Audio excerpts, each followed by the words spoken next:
तो नमस्कार दोस्तों, खाद्य सुरक्षा फोरम पे लेकर के अभी बहुत ही जो असमंजस की स्थिति चल रही है सभी ई मित्र वाले के सामने। और जो अपिलार्थी है यानी कि जो आवेदन करता है जिनको अनफर से खाद्य सुरक्षा का लाभ लेना है उनके मध्य है। कुछ एक ई मित्र वाले बोल रहे हैं खाद्य सुरक्षा फोरम पे रिपोर्ट करवानी है, कुछ एक बोल रहे हैं नहीं करवानी, कुछ एक जो आपके पास से कस्टमर आ रहे हैं वो बोल रहे हैं कि खाद्य सुरक्षा फोरम पे रिपोर्ट करवानी जरूरी है, कुछ एक ऐसा बोल रहे हैं जरूरी नहीं है। तो अभी ये नोटिफिकेशन भी आ रही हैं और अभी किसी के भी समझ में नहीं आ रहा है। तो इस कंडीशन के अंदर मैंने कल हमारी मीटिंग थी, मीटिंग में हमने बात की तो हमें ये पता चला कि अलग अलग ज़िलों के लिए अलग अलग रूल जारी किए जा रहे हैं। जैसे कि यहाँ पे हमारे मानगढ़ दिल्ली डिस्ट्रिक्ट के लिए अलग होंगे, गंगानगर के लिए अलग होंगे, बीकानेर यहाँ पे उदयपुर हो गया, बांसवाड़ा हो गया, तो यहाँ पे अलग रूल है। तो सभी जिलों का अलग अलग नोटिफिकेशन निकल के अलग अलग सामने आ रहा है। कुछ एक नोटिफिकेशन जैसा कि मैं आपको डिस्प्ले भी दिखा सकता हूँ, आप डिस्प्ले भी देख सकते हो, और कुछ एक अखबार की कटिंग भी हमारे सामने आ रही है। तो कटिंग के अंदर भी कुछ इस प्रकार से लिखा गया है कि खाद्य सुरक्षा फोरम पे रिपोर्ट करवाना जरूरी नहीं है। और यहाँ पे अलग अलग अखबार की अलग अलग कटिंग आ रही है और डेली की लगभग कटिंग आ रही है यहाँ पर हमारे सामने देखने को। और कुछ नोटिफिकेशन भी जारी हो रही है जिसके अंदर ये बात लिखी हुई आ रही है सामने कि अभी है जो ई मित्र वाला जो ई मित्र संचालक है या फिर कोई भी अधिकारी है वो जो भी खाद्य सुरक्षा का आवेदन करवाने आता है उसको कहीं पर भी ना भेजे। जैसे किसी के भी साइन करवाने के लिए, जैसे पटवारी के पास में, बीडीओ के पास में, या फिर नगर पालिका, नगर निगम, किसी के भी पास में साइन करवाने के लिए ना भेजें। तो इस प्रकार की बहुत सी कटिंग आपके भी सामने आ रही होगी और आपको भी इन समस्याओं का सामना करना पड़ रहा होगा। तो ध्यान से रख लो। एक बात मैं आपको सभी को बताना चाहता हूं, अगर आपकी समझ में नहीं आ रही है कि आपको आपके खाद्य सुरक्षा फोरम पे रिपोर्ट करवानी है या फिर नहीं करवानी, तो इसका सिंपल सा फंडा है, एकदम सावधानी पूर्वक काम कीजिए। आपको मैं एक बात बता दूं, आप आपकी पंचायत समिति यानी कि जहां पे जो ब्लॉक प्रोग्रामर है उनसे डायरेक्ट जाकर के कांटेक्ट करो, या फिर आपके एसडीएम ऑफिस यानी कि जो उपखंड आपका कार्यालय है वहां पर जाओ और जाकर के वहां पे जो भी खाद्य सुरक्षा के फॉर्म भरते हैं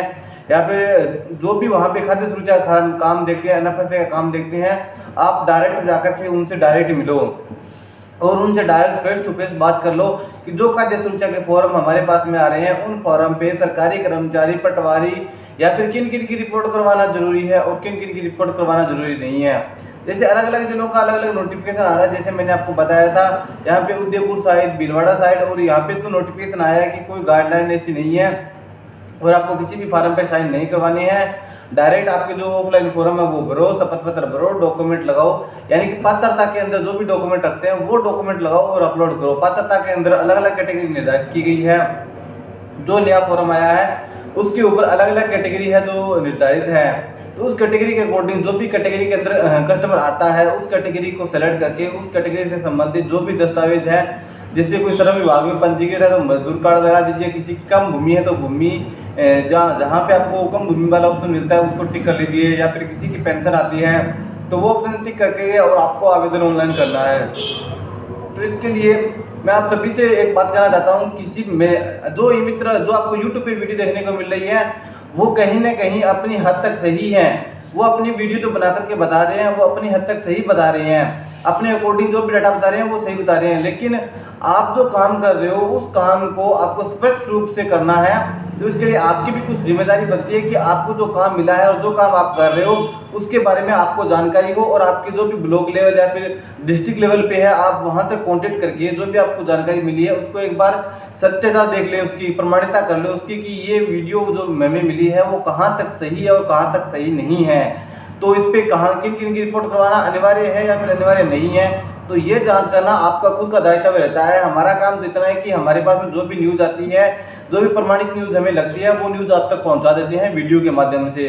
तो अभी आप सभी का दायित्व ये है कि आप सभी है जो आपके कार्यालय में जाकर के एक बार संपर्क कर लीजिए, और यहाँ पे आप या फिर आपके आसपास कार्यालय के आसपास में जो भी ई मित्र वाले आप उनसे कांटेक्ट करके एक बार इस बात की कन्फर्म कर लो, पुष्टि कर लो